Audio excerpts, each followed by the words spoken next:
nguNkulunkulu ophilayo, nguNkulunkulu owayekhona umhlaba ungakabibikho.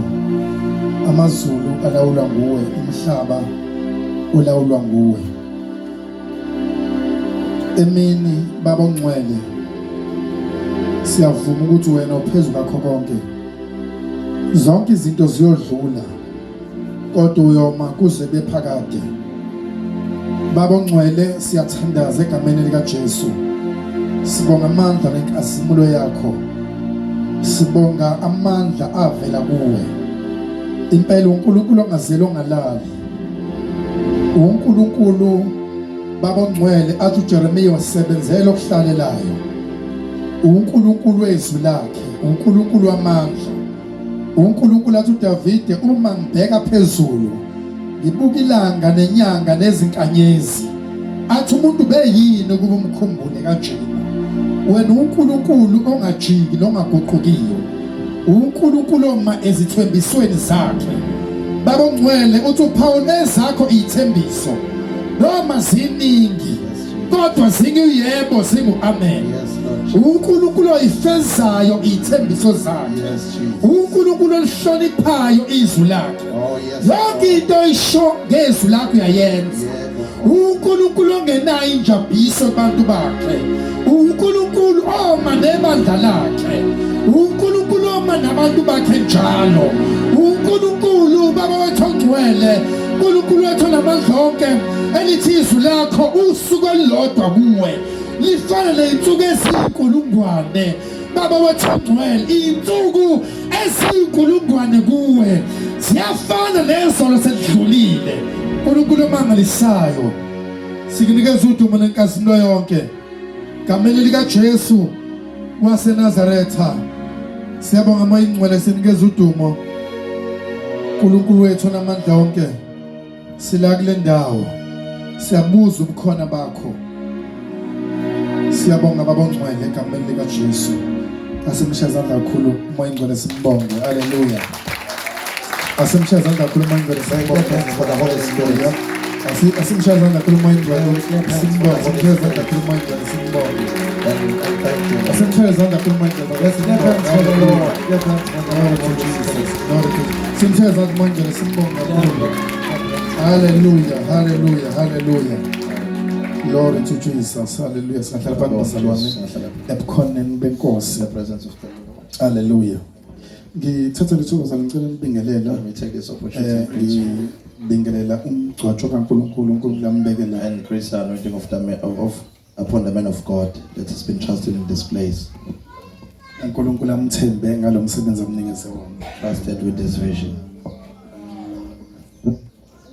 Ngicela sihlale umpostoli umzoba izandla Let's kakhulu. get us for the man of God. Amen. Ngibingelele umama umzoba egameni lenkosi yethu Jesu. In the name of Jesus. Athe ubaba wakwakhe ugqoke kahle kunawo wonke umuntu okhona la endlini. That's our Father said. He has outsmarted everyone in this. Asemshazana bazalwane kakhulu. Sibonga uJesu. Hallelujah. iBhayibheli libeke ngokusobala abazalwane. The Bible is Labhalwa black and white in the Bible. written in black and white in the Bible. Ukuthi give honor where honor is due, Lathi hlonipha lo omele ukuhlonipha, which means okusho ukuthi even if we are high spiritually, noma kuthiwa umkhulu kakhulu lapha kuyekamoya, but you must respect those who ordained by God. kodwa ke kunyanzelekile ukuba hloniphe labo abagcotshwe uNkulunkulu. Ngizwile ukuthi kunabantu abaqhamuka ebukhosini. I heard that there are people coming from the royal house. Labo bantu abantu ababekwa uNkulunkulu. Those people are put there by God. Inkosi, It's the Lord, president. or it's the king's president. Okay, upresident, Okay, it's the president, inkosi. a king. Labo bantu babekwa uNkulunkulu banamagunya banawo. Those people have been put by God. Automatically, they have special authority that they possesses. Ingaka uNkulunkulu uNkulunkulu nje. That is why the Lord, Ethi eBhayibhelini saying in His word, hloniphani amakhosi Respect the kings abekiwe kunina that have been put before you, futhi niwathandazele. and also pray for them. Uthi uPaul ngiyanxusa ukukhuleka ukuthandazela nxusa konke kwenzelwe abantu bonke. Paul is saying in 1 Timothy chapter 2 verse 1 Athi abasemagunyeni, kings, we must pray for kings, presidents, presidents, councillors, councillors, bese kuba nabanye and everyone. bathandazelwe yibandla The church, it is the responsibility for the church to pray for them, ukuze baphathe baphathe umhlaba kaNkuluNkulu ngendlela uNkulunkulu athanda ngayo. so that they will lead the whole world according to God, according to the Lord desires. So ngiyabingelela egameni lenkosi yethu uJesu is a blessing ukuba khona kwabo la ekhaya. So I agree that it's a Especially blessing that to have them in their presence. Let's go ahead. Bayazi ukuthi mabezwa nje kuthiwa Buthelezi, obviously lo muntu afuna ukuchazwa leyo Buthelezi owasebukhosini. So they know that Buthelezi is also from the royal house. Yes. There's no need for explanation. Hallelujah. Hallelujah. Bazalwana angibonga uJesu kakhulu ukuba khona phakathi kwenu. Brethren, let me also thank the Lord for being in your midst. Ngiyambonga uNkulunkulu ngalendoda kaNkulunkulu, uNkulunkulu ayisebenzisa kakhulu kule ndawo, not la kuphela kodwa endaweni eziningi la ehamba khona uNkulunkulu uyatshengisa ukuthi unaye. I thank the Lord for the man of God, the apostle, which is Baum Zobe. He is mightily used by God, not in this place only, but to the other places, and God has confirmed that. La nto isho ukuthi akona nje ukuthi uyasontisa kodwa ufaka uNkulunkulu kubantu. That basically means he doesn't also practice religion to people, but he is preaching salvation. Kukhona mama engizwe efakaza ngingakangeni la ngaphakathi. There is a woman that I overheard. She was testifying. I was still inside, Ethi le ndawo yisibhedlela. saying this place is more like a hospital. Kuno baba wayebizwa ngoMagoda Zondi. Okay, there was a father. He was called Magoda Zondi. Wasendwedwe engala le ndawo eseBhamshela. He was residing in Dwetwe place, in a place called Bamshela. Ngangithandaza khona I was praying in that place. my first 21 days fasting ngangibambe khona lapha. In his first 21 days fasting, Ngiqala ukuya khona ngangiyalelwe. it was the first time going there. Ngangifuna direction kubantu ngibuza ukuthi kumaphi esibhedlela kodwa ngifuna umuzi womuntu. I was getting the direction like I was going to a hospital, but I'm looking for a house of a man. Ngoba lo muzi wawaziwa njengesibhedlela. Because this house was known as a hospital. Nami ngangizibuza why lo muzi ubizwa ngesibhedlela endaweni. I was asking myself, why is this house referred to as a hospital? Ngoba kufika abantu bevela kude bafike bahlale khona, bahlala 7 days, 14 days begula bahambe sebephila. Because the people came from afar, they would stay 7 to 14 days. They were sick and they would leave healed. Ngaya ke bazala ngalapha ngafika ngabamba 21 days fasting. It was 2002. I stayed there and I had a fasting and prayer for 21 days in 2002. Angididekanga, it was 2002. It was not a mistake. The year was 2002. Ngiyazi abanye benu babe ngakazalwa, abanye babe sezonweni bengakafiki Others kuKristu. were not born yet, others were still in sin, not in Christ yet. Ngikhuluma leyo ukuthi khona umama ofakaze wathi la esibhedlela. I'm attesting to the fact that there's a woman who testified that this is a hospital. Laba bantu babethi kule ndawo sesibhedlela ngoba wawungangena ugula. The people said that place was a hospital because you would never come into that place sick and live sick again. Mina bazana ngixolele umuntu ongangijwayele uzojwayela ngisaqhubeka ngikhuluma. I'm sorry, if you are not used to me, you will get used to me while I'm continuing speaking. Ngoba kuyenza ngiprofethe phambi nendawo ngisaqhubeka ngikhuluma. Sometimes I do prophesy whilst I'm still talking. Angiphinde kuyenzeka ngiprofethe phambi nendawo ngisaqhubeka nentshumayelo ujethi iyaphela intshumayelo kanti ayiphelile kuse mangiprofethe kuse ingxenye yentshumayelo. It's something common for me to prophesy in the midst of the sermon.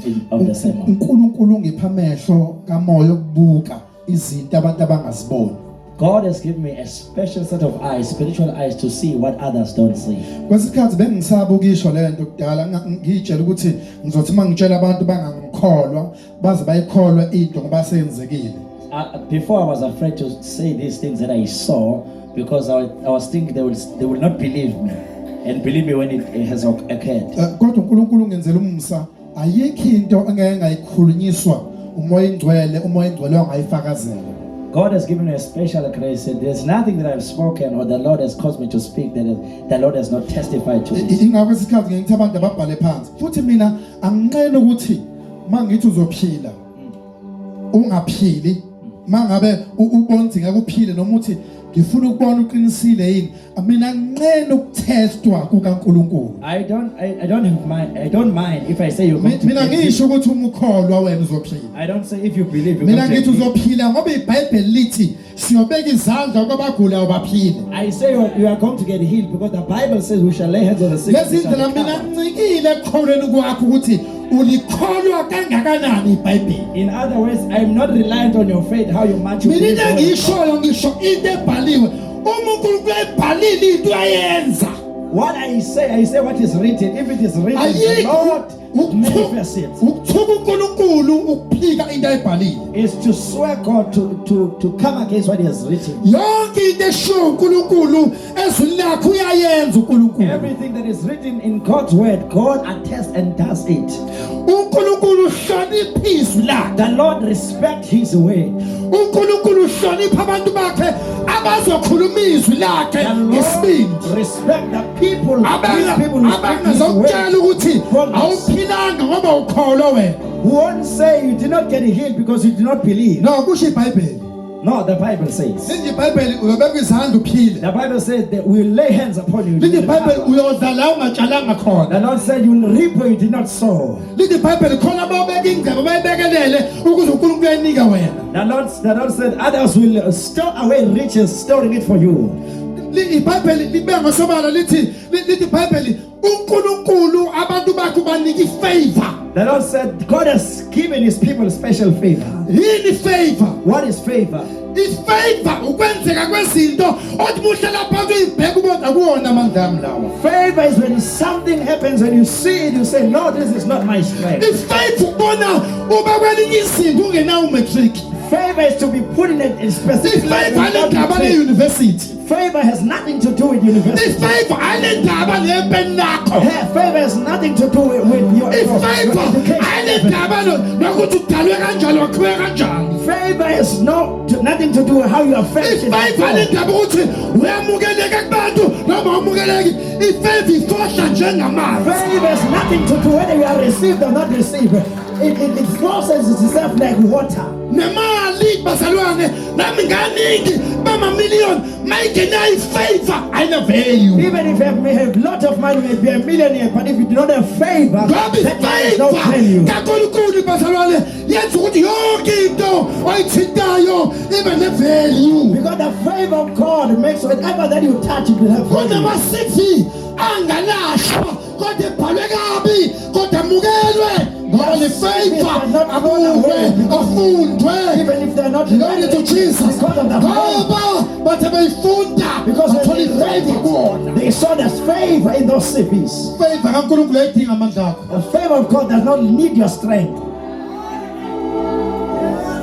Ifavor kunika umshado kuthiwa kulo muzi akushadi muntu. The favor gives you a marriage, even if in the family no Ifavor one kunika gets married. umshado kuthiwa hayi kulo muzi nami bangashada badivorce kodwa kusalayo ushadile. Favor gives you a marriage, even if they say even if you get married, you will divorce. But what remains, the fact remains, you are married. Ifavor mayifika Favor when it comes, mika iyafika. when it arrives upon you. uJesu wethu uyaphila. Our Jesus is alive. uJesu wavuka kwabafileyo. Jesus was resurrected from the grave. uJesu uyaphila wavuka kwabafileyo. Jesus is alive, was resurrected from the asikhulumi grave. ngoJesu ohlele phepheni. We are not speaking about Jesus. Kodwa sikhuluma ngoJesu ophilayo. But we are speaking about the living umoya Jesus. igcwele uJesu The Holy ohamba Spirit. phakathi kwabantu. Jesus was walking in the Ngoba umoya igcwele unama-feelings. For the Holy Spirit has feelings. umoya igcwele uyatesta. The Holy Spirit can umoya test. igcwele uyakhala. The Holy Spirit can umoya cry. igcwele uyajabula. The Holy Spirit can be umoya igcwele joyous. uwumuntu uyilento uJesu ayiyo. The Holy Spirit is a person. He is. umoya igcwele ilento uJesu ayiyo. And the Holy Spirit is everything that Jesus is. kusho ukuthi uyaphilisa. It means he heals. kusho ukuthi angakunika ama-miracles, It means he can perform miracles. kusho ukuthi uma ingcwele angakwazi ukusukumisa uhleli phansi, It means the Holy Spirit can cause you to stand up while you are kusho ukuthi sitting uma down. ingcwele angakwazi ukukulwela izitha zakho, athi uDavide uJehova ufohlile ey'theni zami njengokufohla kwamanzi amaningi. The Bible said, David says there was a breakthrough, not cause a breakthrough like the mighty rushing water. Kunezinto eBhayibhelini obona kahle ukuthi lawa kwangewona amandla omuntu, but it was the work of the Holy Not the Spirit. work of man, but the work of the Holy Ghost. Lawa khona la khona kubalwa khona amaqhawe kaDavide. There's a place where the warriors of David, Amaqhawe kaDavide azange qualify ngokuthi abazabo anamandla ayajima. the mighty men of David are not qualified by their own strength because they are lifting weights. So that the Holy Spirit upon them. God mongcwele phezu kwabo. Uma ingcwele phezu kwabo. The Holy Spirit upon Lithi them. iBhayibheli khona omunye wabo owathi azolo umGibhithe phethe inkemba. Kuthiwa lithi iBhayibheli waya ngenduku nje. Uma yangenduku nje bazana yodwa induku. That was not just a stick. Kunenduna esosha mighty men ilwa nemGibhithe carrying just a stick and the sword was carrying a sword. Elwa nje ngenduku yodwa. And this man was fighting with just a iBhayibheli stick. libhalile lithi ephethe induku nje. The Bible records that he was just carrying a stick. No, it was not an ordinary stick. Kwangayona induku ejwayelekile. But the stick was anointed. Kodwa induku egcotshiwe. Like the stick of Moses. Njengenduku kaMose. The stick of Moses. Induku It was kaMose. not an ordinary stick. Kwangayona induku ejwayelekile. Glory to Jesus. Makabonge uNkulunkulu. The ordinary stick Induku ejwayelekile. cannot open the Red Sea. Ayikwazi ukuvula ulwandle olubomvu. The ordinary stick Induku ejwayelekile. cannot turn water to blood. Ayikwazi ukushintsha amanzi wenze igazi. But those miracles, Kodwa lezo it's imangaliso. because it was not a natural stick, Ngoba kungasiyona. but there was a divine power. Kodwa kwakunamandla avela phezulu in that stick. Glory to Jesus. Makabonge uJesu. Lithi iBhayibheli The Bible le ndoda records. uAdonai. Adonai, Lithi iBhayibheli le ndoda yathi bonke kuyaliwa. when the man saw that there was a war, Ukuze ikhethwe ibe ukapteni wempi. when he was selected to be a captain of the army, Yayiphethe induku nje. he was just carrying a stick. That is not an ordinary nduku. Kodwa kungasiyona induku Lithi ejwayelekile. iBhayibheli yaya kulo muntu, yaya kulo muntu ephethe umkhonto. The Bible says he went to this man with a Lithi spear iBhayibheli afike ubamba umkhonto. and he grabbed the hold of the spear Yamgwaza ngomkhonto wakhe. and stabbed him with his own Lithi iBhayibeli spear. siyaqhubeka yaya kumaGibhithe The ekhona. Bible says he ventured on to the Egyptians who were there. Hayi more than 12. There were more than 12. But Lithi iBhayibeli esaphethe inkemba esandleni. the Bible says when he had a sword in his Lithi hand, walwa usuku lonke. the Bible records he fought the whole Lithi day. iBhayibeli noma esekhathele kodwa inkemba yanamathela The Bible esandleni. says even though he was tied, but the sword was glued to his hand. Lithi iBhayibheli walwa inkemba yanamathela ebaqeda ngenkemba namathela esandleni esekhathele ngoba it was not just the sword but it was the power of the Holy Spirit. The Bible says he fought until the sword was glued to his hand, and he continued to fight the whole day because it was not just a normal sword. Ukholwa Faith ngaphandle kwamandla. without power. It's a religion. Inkolo. Ukusonta nje. Angiphinde. Let me repeat. Ukholwa Faith ngaphandle kwamandla kaMoya Oyingcwele. without the power of the Holy Ghost. Uyasonta wena. We are a church goer. Uhamba wedwa. We are on your own. Thina sihambi sonke. We are not alone.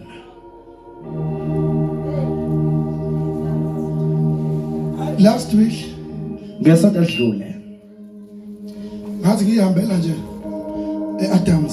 while I was working in Adams, Ngami nenkosikazi wami ngokuxolisa abazali ukuthi ngingamphathi. working with my wife, I'm sorry for that she's not here with me. Akekho namhlanje. She's not here today. Ngithi kuyena I said to her, ake siye kobheka labazalwane. let's go and check on these believers. Asitshelwanga muntu, Nobody told us. akekho asitshela bahleli kanjani, Nobody told us how they asked, kodwa uMoya Oyingcwele. but the Holy Ghost. Angena umuntu ovisithayo nje uhambe engena imizi yabantu. I'm not just a person who just randomly visits people's Kodwa houses, ngezinto engicindezelayo but there was something pressing upon me to go ukuthi angiye ngibabone. and see them. manje ngiyafika ngazingqongqoze emnyango When I knocked upon the door, kwaphuma umama owafuna ukubaleka a certain mother came to me. She wanted to run away, ekhala crying. ethi mfundisi ngiyagula Say, Pastor, I'm sick. namanje ngqongqoze ngishaya uvalo sengihlala ngivalile kunento ezikhuluma kumina kuthi angibaleke Even while we are knocking on the door, there are things that are speaking wathi to me. I want nginonyaka to run wonke away. ngingalali amehla ami evuliwe sengisebenzisa wonke uhlobo lamaphilisi kadokotela ngihlala kanje amehla evuliwe anginabo ubuthongo from April last year I've been insomnia from April last year. I cannot sleep. I've taken all kinds of medication. bazalwane angisho mina ukuthi mhlawumbe ulale ngo past 12 I'm not talking about when you sleep at half 12 and ngisho wake up at 1. ukungalali inhlobo unyaka wonke amehla akhe evuliwe uthi amehla senjengenhlabathi ungathi lenhlabathi ngoba usejwayele ukwavala echethi kuzolaleka ubuthonga bukho kulezinto ezikhulumayo endlini kuye It's like the sand on their eyes because she closes them because she cannot sleep. wathi lo mama kasho njalo When this woman said this, ngavele ngabona ukuthi wayi moya ingcwele ngiyethela then I understood why the Holy Spirit caused me to come to same time that same time. I asked him, Thandaza. I prayed. thandaza I prayed. ngaya ekheshini lakhe ngakuthandaza Went to a kitchen and I also prayed there. ngaya la ilala khona ngakuthandaza Where she sleeps, I prayed there as well. ngaya egarage ngakuthandaza Went to a garage, I prayed there as well. ngaya la kulala khona ingane Went to ngakuthandaza the bedroom of the children and prayed as well. uyedwa lo mama She's alone ngaleso sikhathi at that time. ngikhuluma nawe yamuzwa ukuthi akulula ekukhumbula into akade yisho in 5 minutes ago Even when you speak to her, it's not easy for her to remember what she's told you 5 minutes ago. ngitshela ngoNkulunkulu ummangalisi I'm speaking about the God of miracles. ngitshela ngoNkulunkulu ummangalisi I'm speaking about the God of miracles. ngitshela ngoNkulunkulu ongashintsha isimo sakho ngokuphazima kweso I'm talking about the God who can change your story within the twinkle of an eye. uNkulunkulu uma ezosebenza If God is about to move, akakuniki course He does not give you, akakucheck in 7 days akucheck ukuthi iprogress ikhona yini He does not give you a course or check you in 7 days and to see if there's any progress. ahlehle aphinde abuye azobheka ukuthi iprogress ikhona yini And go back and come back to see if there's any progress. uNkulunkulu angenza into ngeminute ishintshe impilo yakho completely God can do one thing in a minute, your whole life will change. ngoba is that is a miracle Ileso isimangaliso. yingakho sithi umangaliso That's why we say it's a miracle. ngoba a miracle Ngoba isimangaliso. is when God produces something out of nothing Ila khona uNkulunkulu enza utho entweni engekho. ila khona uNkulunkulu enza into ingqondo yakhe ngeke icabange It's where God does something that you cannot imagine. la sekuvalwa amehlo Where everybody has closed their eyes. bese vela umiracle And then the miracle springs yilento forth. enzeka sebethunyeliwe uLazaro noMartha sekuthiwa bayosho kuJesu ukuthi lo mthanda uyagula baqhubeka wafu uJesu That is what the same thing that happened when they sent over to Jesus to say, the one that you love is sick. And he continued to preach. ngoba uJesu ebamemela kwimiracle Because he was inviting them to a miracle. angithi iBhayibheli lithi iBhayibheli waze wanuka esengcwatshiwe lithi iBhayibheli bathi laba usenuka Nkosi usenuka The Bible says now he's now beginning to stink. There's an odor. kodwa mayefika uJesu lapha But when Jesus arrived, wakhuluma izwi elilodwa he spoke one word. wakhuluma izwi elilodwa nje He spoke one word. udinga only one word You only need one word. udinga only one word lo msebenzi wakho You only need one word in that work. ekhaya lakho udinga only one word In your home, you just need one word. in your bursary you need only one word Umfundazi wakho, or you need one word. awudinga into eningi udinga nje izwi elilodwa You need just one word, not many izwi things. elilodwa kuwe likhulunywa uNkulunkulu lishintshe impilo yakho yonke One word spoken by God can change the entirety of your life. izwi elilodwa ayama izwi elilodwa One nje word, not many, iqhamuka kuNkulunkulu coming from the Master, lingashintsha ikhaya lakho can change your household, lingashintsha umuzi wakho wonke can change your whole house, lingashintsha impilo yakho yonke can change your whole life, lingashintsha ihistory yakho can change your history. izwi elilodwa nje One word.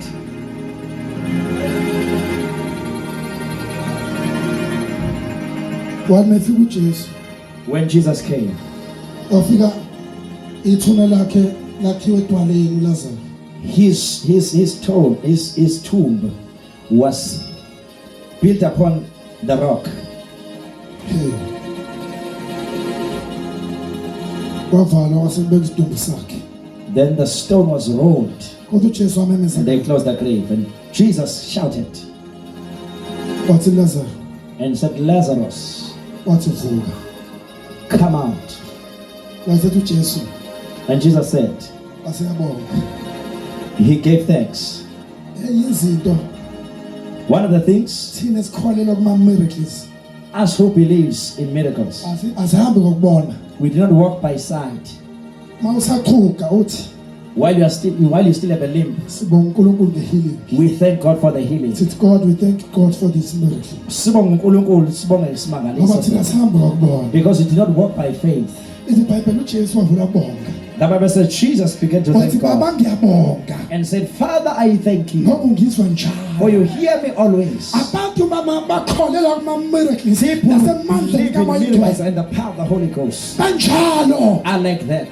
bafike bakhulumiswe They speak a word bese beyaflathela. and then they leave the Bese scene. bafike ekhoneni Then they go to the corner babonge bathi baba siyabonga. and they thank God and say, thank you, Lord. Abafani babuza ukuthi isisu siphethe na. They don't call and say, it's the stomach is Balinda wena troubling you. ufakazi. They wait for you to Ngoba testify bayazi because they know ukuthi uNkulunkulu wethu akaphutha. that God does not make a mistake. uNkulunkulu wathi wakhulumiswa Once you speak a word, yafeza.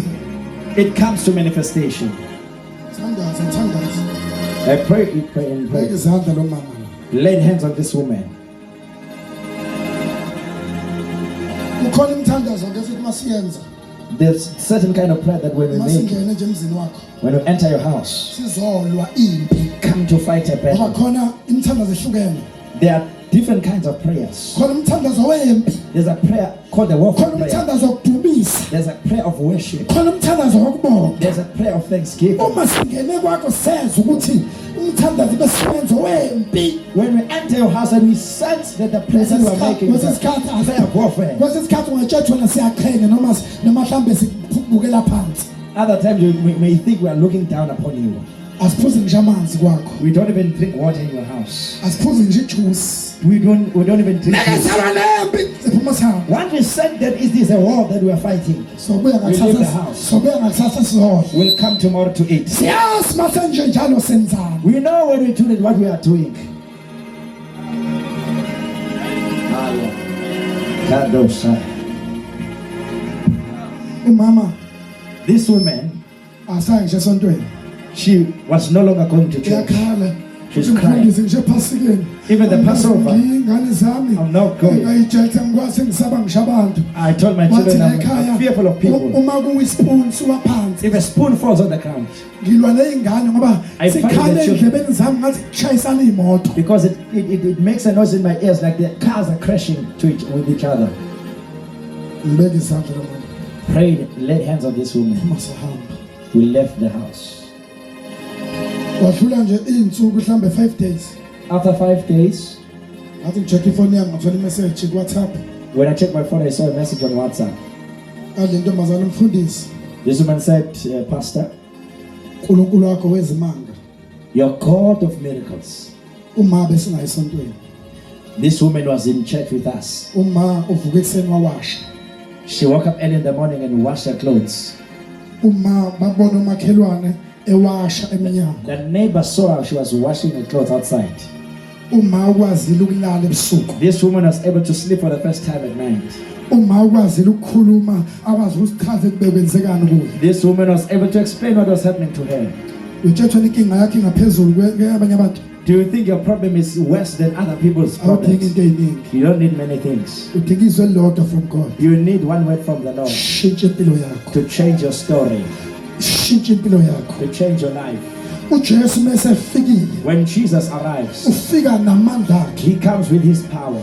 Into edala sime What causes us to stand emva kweminyaka emingaka. after so many years? Simisa ukuthi uJesu sibona amandla It kaNkulunkulu. is because we see the power of the Lord. Mina bazalwana ngiyithanda into engaphili. I don't love anything that has no life. Ngangiyisayoni. I came from the Zionist church. ngangisayoni I came from the Zionist church. ivini eziyoni ezayilala zingashaya isigubhu ngangangeni kuzona The Zionist church ngangifuna into who sit there engathi and did not beat the drums. I needed something with ngangifuna into power. engathi namandla I needed something with power. futhi mina ngabe kade ngakuyeka ukukholwa I would have left the church a long time baningi ago. abantu abafunda le ncwadi There are many people who read this book, kodwa khona abadinga ukuyifunda bangawatholi amandlayo but some read it without receiving the power of God. inkathala ngimi mina What causes me to stand ubona amandla is to kaNkulunkulu see the power of God. ngiyakholelwa kuwo I believe in the power of God. mina bazali ngiyakholelwa kwi-revival likamoya I believe in the revival of the Spirit of God. angikholelwa mina kumzalwane I don't believe ovuthe in esotweni who is on fire in the church. kodwa ngikholelwa kumuntu okwazi ukuzwa amandla kaNkulunkulu ekwakhe I believe in someone who's able to Let experience it the power be of God kuye. while they're at home. This thing has to live in you. lithi ibhayibheli The Bible says, uma esefikile yena when he has come, likhuluma ngomoya ingcwele he speaks about the Holy lithi Ghost. yaqondisizwe The Bible says he will correct the nation ngokulunga with righteousness, ngowahlulela with judgment,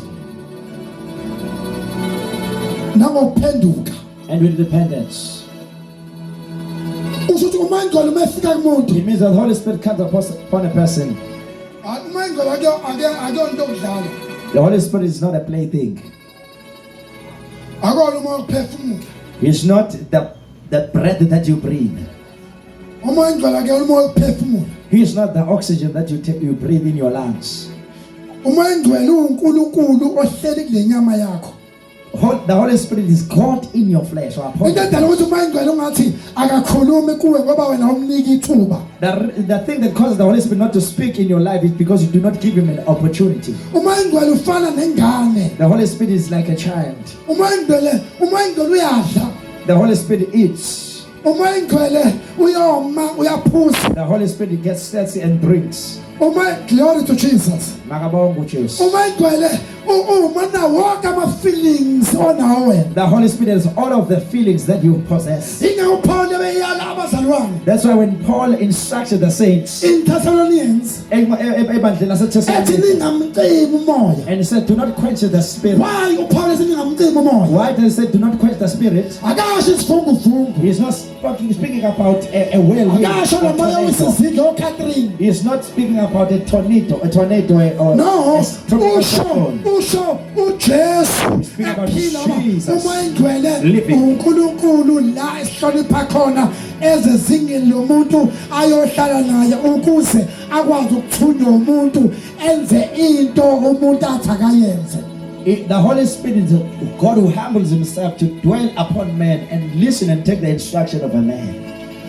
lela ngibazela uNkulunkulu Listen, God ungaphezulu kwakho konke is above everything. kodwa wasinikeza umoya wakhe But he gave us his spirit. athi uPaul esisho ngayo sithi apha baba Paul says, who is saved through his spirit, Abba Father. aphinde uPaul And athi Paul says- ukuthi athi umoya And if the Holy Spirit, owavusa uJesu who kwabafileyo resurrected Jesus from the grave, ehlala kithi abides in us, yena lowo moya that same spirit, uyophilisa he will revive nemizimba yethu our mortal bodies. efayo Mortal bodies. ngaye umoya wakho ohlala kithi By the spirit that dwells inside of us.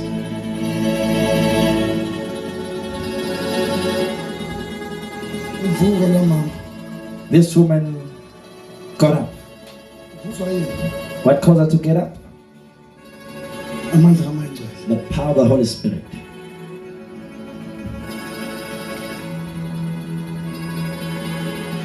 I'm a prophet Let me prophesy.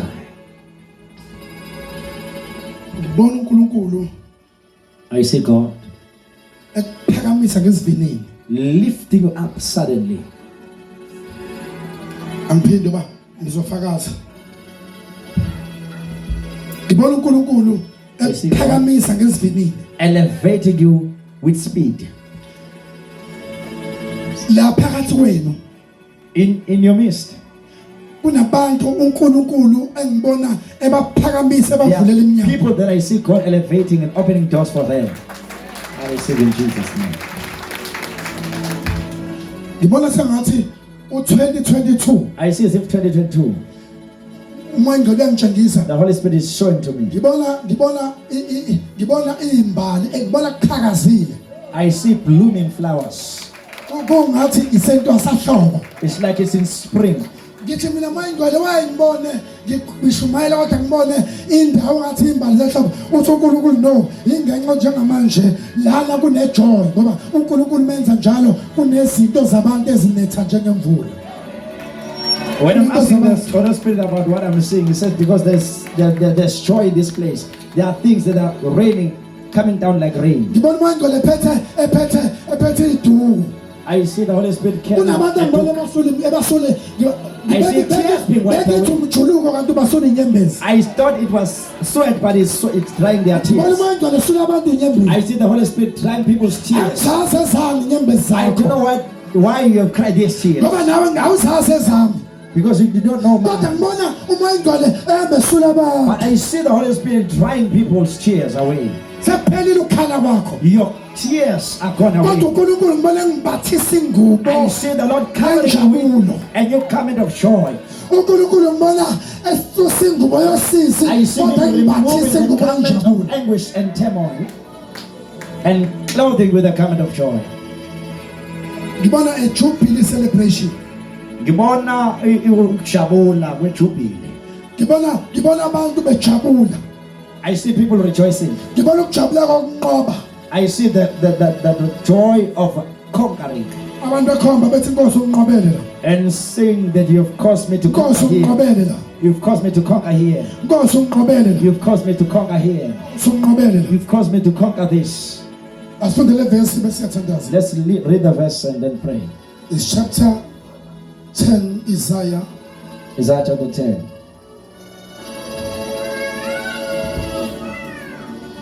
Isaiah chapter 10. Isaiah chapter 10. Yes, chapter 10.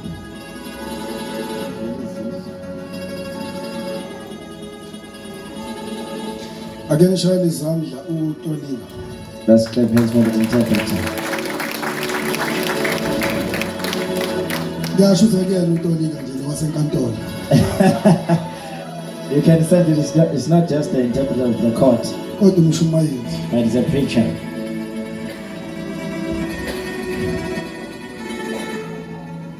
Glory to Jesus.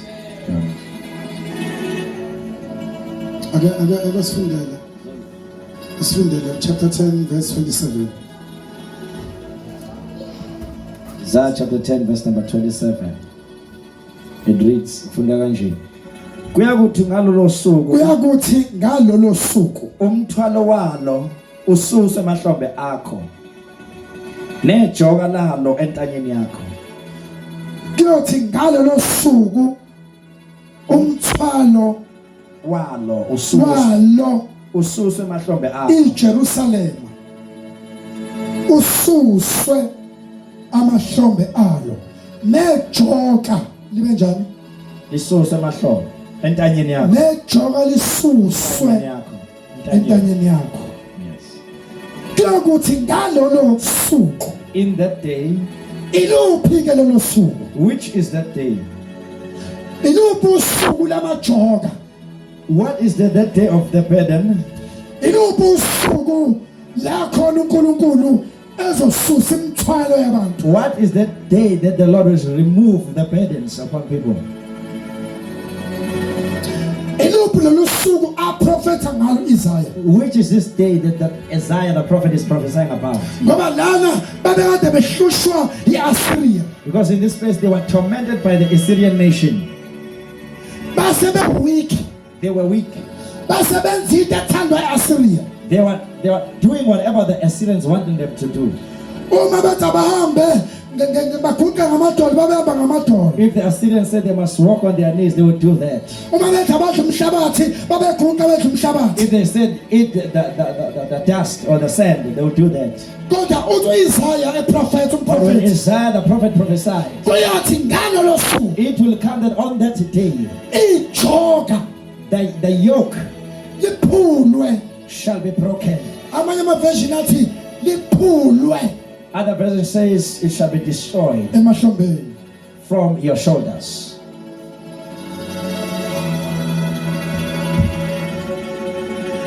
ijoka The yoke. ngiyazi ukuthi iningi lenu I know many of you. nikhulele emakhaya You are raised in rural noma areas. sokhulela ngemakhaya Even if you're not raised in rural songatha areas, ukude namakhaya Tongaat is not far away from rural areas. bayazazi inkabi We know oxen. inkabi noma athi inamandla kanjani Even if, no matter how powerful an ox is, kodwa meke yabanjwa but if it is bound yafakwa ijoka entanyeni and the yoke is put on the neck of the cow, of the ox, nenye yafakwa ijoka entanyeni and an ox is put on a yoke is put on their neck, zingaboshelwa zibe mbili ejokeni and they are bound together in one yoke. zingaba u4 ejokeni There may be 4 on one yoke. noma ngathiwa ihlanya kangakanani No matter how crazy that cow uma ox singene is, ejokeni but when it's under the subjection of the yoke, ukhulo ncane ukhulu lolu a small piece of wood kodwa le control controls the ox. kungathi thibulaka It tames the fury. iyalandela It will come after. noma kuthiwa le iboshelwe nayo ifuni Even if the ox that is kodwa icontrolwa Yoke with it. yijoka but it's controlled by the yoke.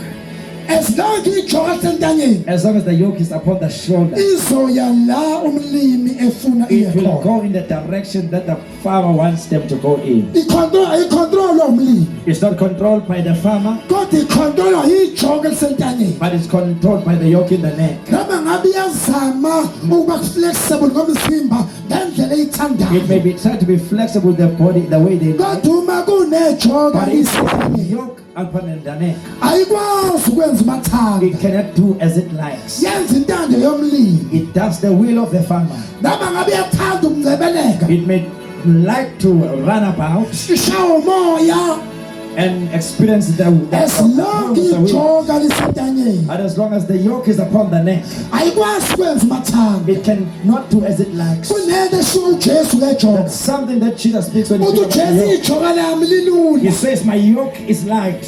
ijoka lami lilula He says, my yoke is athi light. thathani lona And ijoka say, lami take my yoke nilifake la entanyeni and put it upon your neck. ngezinto ujesu ufuna ukuthi akwazi ukukucontrola In other words, Jesus wants to be able to control you. akakwazi ujesu ukucontrola Jesus cannot control you, kanti wena usaziphethe but you are still in control of uthi your life. ujesu ongithandayo Jesus said, whoever loves me akayidele must forfeit their own athabathe lives isiphambano sakhe and take their own cross. akathathe ijoka Take on the yoke alibeke le and put entanyeni it upon their neck, ukuze angenzi intando yakhe so that he may not do his own will, wagenza intando kamalusi that he may do the will of the lithi shepherd. ibhayibheli The Bible says, uthi ujesu ezami ngiyazazi he says, I know my own nazo sheep, ziyangazi and they know me as well. uthi ngizibiza ngamagama I call them by their names, zingilandele and they follow me. athi kodwa makuqhamuka umalusi esingamazi And the Bible says, when a foreign Ey'biza shepherd ngamagama. calls them by their names, ngeke simlandele they will not follow him.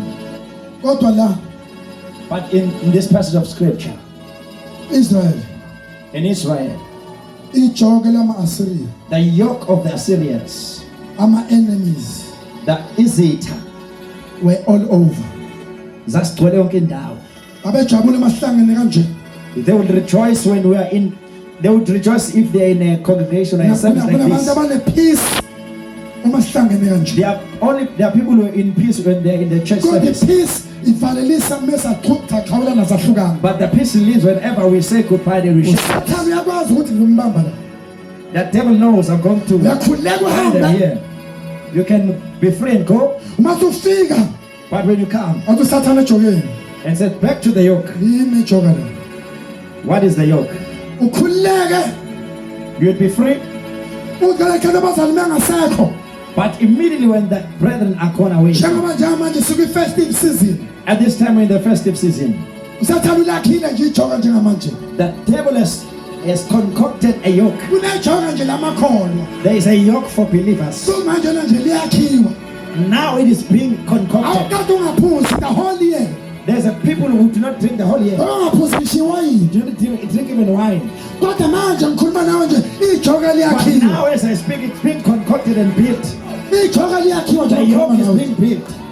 As I speak, lakhiwela umhla ka-25 December it's being built for 25 December. mhla ka-16 December On the 16th December, mhla ka-31 31st of December, bese bomhla ka-1 then the 1st of usathane January. uyazi The devil knows. ngazi ukuthi impilo ungayakha for 20 years You can build your life for 20 years uyibhidlise ngosuku olodwa and destroy it in one day. impilo ungayakha kanzima uthandaza for years You can build your life praying for many years. uyibhidlise ngosuku olodwa Destroy it in one day. kunejoka nje usathane uyalakha There is a yoke that the devil is concocting.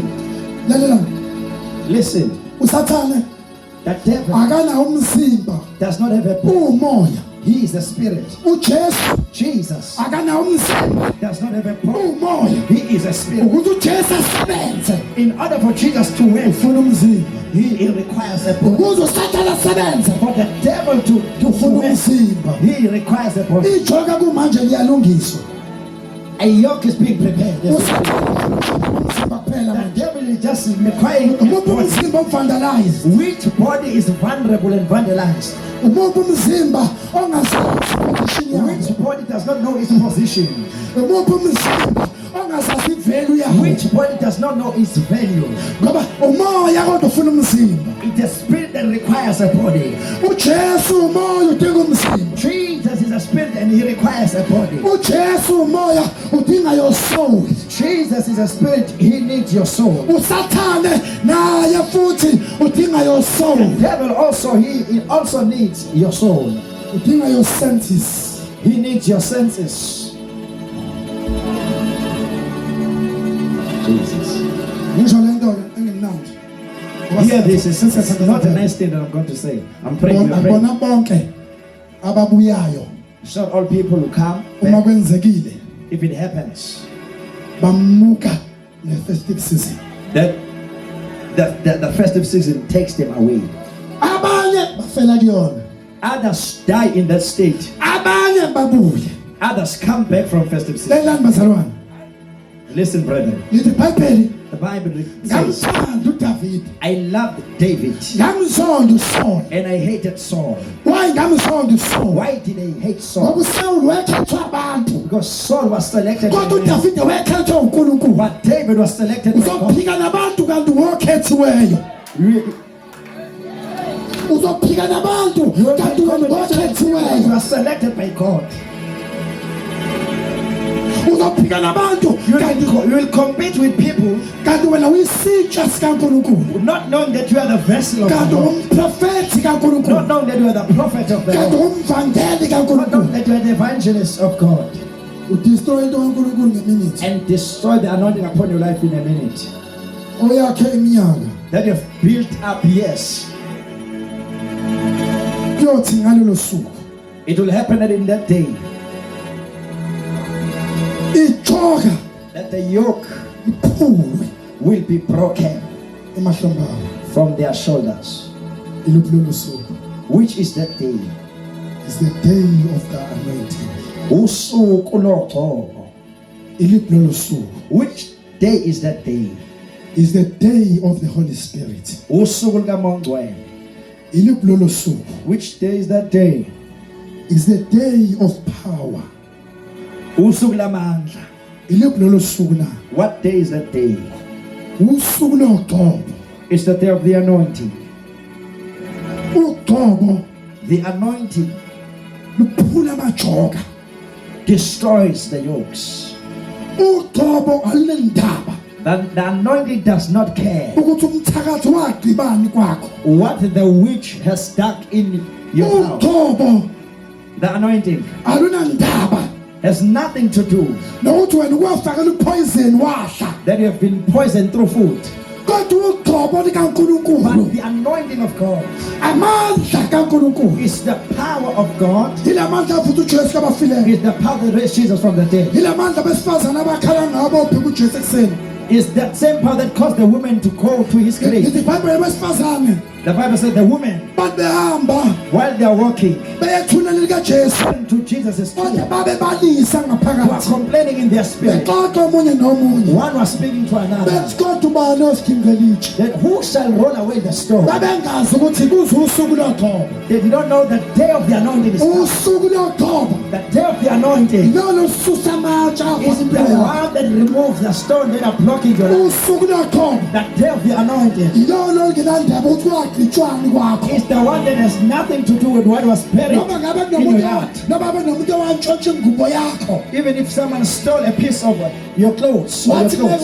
wathi meke weza le ngubo yakhe And if you say, if you come with his clothes, ngeke aphumelele he will not prosper. ngeke ashade They will not get married. uyophelela umshado Their marriage will kodwa usuku logcobo But the day of the anointing, uma kufika usuku logcobo when the day of the anointing comes, usuku logcobo the day of the anointing, lalela bazalwane listen, brethren, ulwandle the sea, the ocean. iBhayibheli uSolomon uyabhala Solomon writes, uthi izwi kaNkulunkulu lunamandla ngendlela ukuthi the word of God is so powerful that lwamisela ulwandle umngcele it gave the sea a perimeter, a boundary. uNkulunkulu wakhuluma izwi The Lord spoke a word, amanzi ogcwele umhlaba and the water was upon the face of the earth, wathi xoxa nani nime lapha and say, collect yourself into a group, into the, wakhulunywa izwi a word was spoken, izwi ladudulela kwamanzi and the word caused the Now, water now to be to do pushed this. back. The word pushed the water back. lawadudulisa The word pushed the water back, wafika ama kanje aba udonga and the water stood as a wall. ingabe ulwandle libona lenza lento eliyenzayo That's why the sea does what it ingabe does, umhlaba wawamanzi because the earth was water. ingake amanzi asolwandle ubona That's why the water from the ocean comes aphinda buye and goes back and comes khona back. la engakwazi ukufika khona There is a boundary that they ngoba cannot akhabi reach, lwandlezi because the perimeter was set by the ima word. lapha And the word said, wait, stop there. ngendlela izwi elinamandla The ngakhona way the word is so powerful. athi uma egijima amanzi When the water rushes egijima ohlangana olwandle to meet in the ocean, athi bedlula kwezinye indawo when it passes to certain wasala places, amatshe and the rocks are selithini niyintaba lezo exposed, and it is no mountains. kwamandla kugijima amanzi No, it was the power of the edlula Lord. kusala amatshe And when the water passed by, the mountains or the njengoba rocks, umhlaba kunendawo enentaba enamathafa lezo yintaba zayidaleka kugijima nje there are izwi mountainous places and amanzi ephuthuma level places. lesipidi esinamandla That was the power of the wind. egijimisa afika ama laphaya And it rested on a certain place. umuntu abanga lonto If you think about that, ucathi ingculazi ngama lapha do you think that AIDS can be able to stand? umuntu abanga ukuthi uNkulunkulu wamisa ulwandle ngezwi If you can think that the Lord caused the ocean to still because of His word. What is AIDS? ini cancer What is cancer? ini ushukela What is sugar diabetes? uNkulunkulu ngezwi lakhe God by His word that He spoke. amanzi avela The word, the ocean got back, the water got back. yini asthma What is asthma? yini TB What is TB? uma ngabe uNkulunkulu wakhuluma ngezwi God spoke through His word. amanzi The power of the word qoqa amanzi collected the water. qoqa amanzi Collected the water. amanzi awo And the water stood still. intshe semkingelo bani Who will roll away the stone? bana bafika When they arrived, babethi when they looked, hayibo what is this? letshe lingaka This huge stone. likhe ngoba Who rolled away this boulder? ngiyaphendula namhlanje I'm answering you today. akubhali ngebhayibhelini It's not written in the Bible. lakhe kuba amandla kamoya ingcwele It was rolled by the power of the Holy Spirit. Pawuli wake wavusa uThalitha kwabafileyo Paul raised Talita from the grave, uPawuli wakwavusa from the umfana dead. uPawuli wakwavusa umfana wehlele ewindini eshumayela Paul raised a dead boy who was seated by the window while he was preaching. wawa umfana He fell from that height. wathi abazalwa nawo sazisaboshwa And they said, oh, we are going to get lo arrested. muntu ushumayela isikhathi eside yazi yawo This man preached so long until this man fell asleep. The boy fell asleep and iBhayibheli fell. uPawuli waya kulo mfana The Bible said Paul went to this boy wasethi hlehlana and said, Move away. kunama-miracles There are miracles adinga uzipositiona wena. that need you to be to position yourself. Ingakho ujesu ethi That's why Jesus says, phumani get out. eyothandazela umkaphethu, When I was going to pray for Peter's wife bese kuthi owesifazane and a woman, umfelokazi a widow, owafaka u-Elijah endlini yakhe who caused Elijah to stay in his house, engenangane, who had no children, was barren. wathola ingane ngoba efake umuntu kaNkulunkulu, She got a child because she allowed the man of God to stay in her so house. yafa leyo ngane. That child died, Kodwa umuntu kaNkulunkulu but the man of God, mefika when he came, wahleshana, he said, move away. wabeka ikhala phezu kwekhaya, He put his nose upon the nose of the child. wabeka isandla sakhe phezu kwesandla He put sakhe, his hand upon the head of the child. ingane aphefumula athimula, And the child began to yavuka. sneeze and woke up. iBhayibheli The Bible says, lelo liphethe, the Bible that you are carrying, nawe lelo liphethe, also the one that you are carrying, uphethe umlando wamandla kaNkulunkulu. you are carrying the chronicles, the history of the power of God. Qedile. And Le Bible liphethe the Bible that you are carrying akuyona incwadi nje yamaRoma, is not just a book of romance that the Romans carry. akuyona incwadi ama-philosophers, It's not the book of philosophers. bahlulekile They failed bethi bezama uku-research ngale ncwadi, trying to research about this book, bethi bazama ukuyiqhathanisa bayehlisa ivalue bayibeke equal nezinye iy'ncwadi. trying to downgrade the value of this book to make it equal with other normal More books. than 2,000 years ago Sekudlula iminyaka engaphezu kwey'nkulungwane ezimbili. le ncwadi lokhu ime yodwa nje, But this book keep on standing on its own. iyona ncwadi le, It's the only book. iyona ncwadi le It's the only book ephefumulelwe uNkulunkulu, that has been breathed by God. iyona ncwadi le uPawulu akhuluma ngayo athi yonke imibhalo iphefumulelwe It's the uNkulunkulu. only book that Paul speaks about. It's been breathed. Uma le ncwadi- Every scripture uma le has ncwadi been iphefumulelwe breathed by uNkulunkulu. God. If this book has been God breathed, Uma uNkulunkulu ephilisa abafileyo, if God heals the sick, uma uNkulunkulu evula amehlo embumbutho, if God opens the eyes of the blind, uma uNkulunkulu enza abangahambi bahambe, if God causes those who cannot walk to walk, kubhalwe kule ncwadi and it's written in this book, futhi ubufakazi lobo. that means it's a testimony. Mina angifuni nanokuba umngani nomuntu ophika amandla kaNkulunkulu. I do not even want to be afraid of someone who denies God's power. Bakhona lapha ku-Facebook abantu abakhulumayo bakhulume baze bathi isihoga sikho. There are even those people on Facebook who speak and say even that Angisondeli kulo ma-conversation. hell is not there, does not exist. Mina ngazi into I don't eyodwa. come close to people who speak those things. Ngazi into eyodwa. I know one thing. Le ncwadi le This book, umlando wamandla kaNkulunkulu. it's the chronicles of the power uDavid of wabulala God. uGoliath. David wabulala uGoliath. David killed Goliath Ngetshe nje kuphela. by just a mere Ngenxa stone amandla kaNkulunkulu. because of the power of God. Uphethe amandla kaNkulunkulu. We are carrying the power of God. Siyakhuleka manje. We can pray now. Ngalolu suku loxolo This is the day of the anointing. majoka esusu. Yokes shall be removed.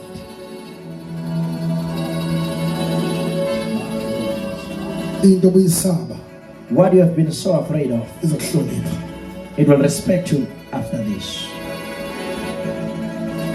Yonke lento uyibalekela Everything that you are running away from, izobalekela wena. it will run away from you. Ngosuku loxolo le-anointing On the day of the anointing, izinto ziyoqaqeka. things shall be unloosed. Imanyawo zakho sandazi. Stand on your feet as we pray. Kumele Bow down to, izoguqa kuwe. will bow down to you. Ayisekho into ozothi sengivukwe yikhanda lami. There's no such a thing as you will say, my headache is troubling me again. Ngoba isehlobo vele livuke ehlobo. Because it's summer. Usually it troubles me in summer. Ngoba ngosuku loxolo Because in the day of the anointing, amajoka yophula. The yokes will be. Ngosuku le-anointing By the day of the anointing, suku lophula ugcobo lophula amajoka. the anointing will break all the yokes. Vala amehlo akho sandazi. Close your eyes, let us begin to pray. Iluphi usuku loxolo na? What is the day of the anointing? Which day is that?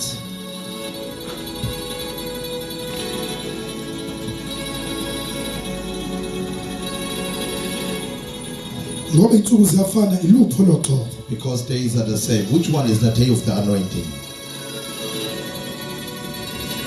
Which day is recorded in the Bible as the day of the anointing? Iluphi usuku olubhaliwe eBhayibhelini njengosuku loqobo? It's where Ilapho khona you allowed God uvumela khona uNkulunkulu to take control in your life. ukuthi athathe over empilweni yakho ayibuse. That is the day of the anointing. Ilona suku kwelentambiso loqobo. As we are about to pray, Njengoba sesothandaza, search your life. awukubheka impilo yakho uyibheke. You know what is troubling your life. Uyayazi into ehlupha impilo yakho. As we are about to pray, Njengoba sesokhuleka, the anointing of God is all over this place. ugcobo likaNkulunkulu losakaza yonke le ndawo. I think you need a special power Ngicabanga ukuthi udinga amandla athize to face this season ukuthi we are in. ukwazi ukuthi ubhekana nale season nalesikhathi esikusona. Because some of you are weak Ngoba abanye benu babuthaka during festive season. uma sekuyile ikhathi zikaKhisimusi. Some of you are stressed Abanye bangena kwi-stress because of the festive season. ngenxa ye-festive season. But this is the day of the anointing. Kodwa lolu usuku loqobo. Raise your hand. Phakamisa isandla sakho.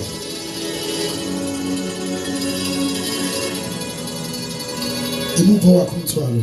Which one is your burden? Kodwa ngimbona uNkulunkulu But I see the Lord ebreaka amajoka. breaking all yokes. Ngiyambona uNkulunkulu I see the Lord ehlasela impilo yakho. visiting your enemies. Ngiyambona uNkulunkulu I see the Lord ekulwela izimpi zakho. invading. Ngiyambona uNkulunkulu ethi ungesabi. I see the Lord saying, fear not. Ngiyambona uNkulunkulu ethi mina nginawe. I see the Lord saying, I am with you. Ngiyambona uNkulunkulu ethi mina ngeke ngakushiya. I see the Lord saying, I will never forsake you. Ngiyambona uNkulunkulu ethi nginawe kuze bephakade. I see the Lord saying, I am with you till forever, till eternity. Ngiyambona uNkulunkulu efeza ithembiso zakhe. I see the Lord fulfilling all his promises. Ngiyambona ugcobo likaNkulunkulu lukuthwala. I see the anointing of the Lord carrying you. Ngiyabona ugcobo likaNkulunkulu lukuthwala lukuwelisela ngaphesheya. I see the anointing of the Lord carrying you, crossing you over with your life. Ngiyabona abantu I see bakaza ngawe. testifying on your behalf. Bebuza ukuthi How did you do this? ngiyabona abantu befakaza. I see people testifying, Bethi ngingene la ngangenwa khona. saying, I entered a place whereby no one goes to this place. Kodwa ngaphuma la bantu bathi kuphuma umuntu mangenela. But the Lord lifted me up from this place. Ngoba ugcobo likaNkulunkulu Because the anointing of the Lord amandla kaNkulunkulu is the power of God akwazi ukususa umuntu kwenye level that causes someone to move from a certain level amise kwelinye izinga. and ascend him to another level. Ngithi kuwena namhlanje I am saying to you today, ugcobo likaNkulunkulu the anointing of the Lord, luzokuthwala. it is going to carry you. Amandla kaMoya Ngcwele The power of the Holy Spirit azogibela phezu kwakho. is going to fall upon your life. Amandla kaMoya The Ngcwele power of the Lord azokuhlela is going to ascend upon your life. amandla kaMoya Ngcwele The power of the Holy Spirit, afana nomlilo the fire of the Lord azokuhlela kuwe. is going to fall upon your life. Amandla kaMoya Ngcwele The power of the Holy Spirit avuka uJesu that kaBaba rose Jesus from the dead, azokuhlela kuwe. it is befalling to you right now. Amandla lawo The power of the Holy Spirit, angeke kuyeke. it will never leave you. Amandla lawo This kind of power, angeke it yekuphiwa. will never leave your family. Amandla lawo This power, azokuthwala. it is going to carry you. It's going to carry you. It's Azokuthwala. going to carry you. Azokuthwala. It's going to carry you. Azokuthwala. It's going to carry you. Azokuthwala. It's going to carry you. Azokuthwala. It's going to carry you. Azokuthwala. It's going to carry you. It's going to carry you. Azokuthwala. It's going to carry you. Azokuthwala. It's going to carry you. Azokuthwala. It's going to carry you. Azokuthwala. It is going to carry you. Wathephela kuthwala. Just let this power carry you. Just allow this power. Allow this power to carry you. Just let this power to carry you. Yes, live in this power. Allow this power. Allow this power. Allow it. Allow it. Accept it to carry you. Accept this power to carry you. Accept this power to carry you. Just accept it to carry you.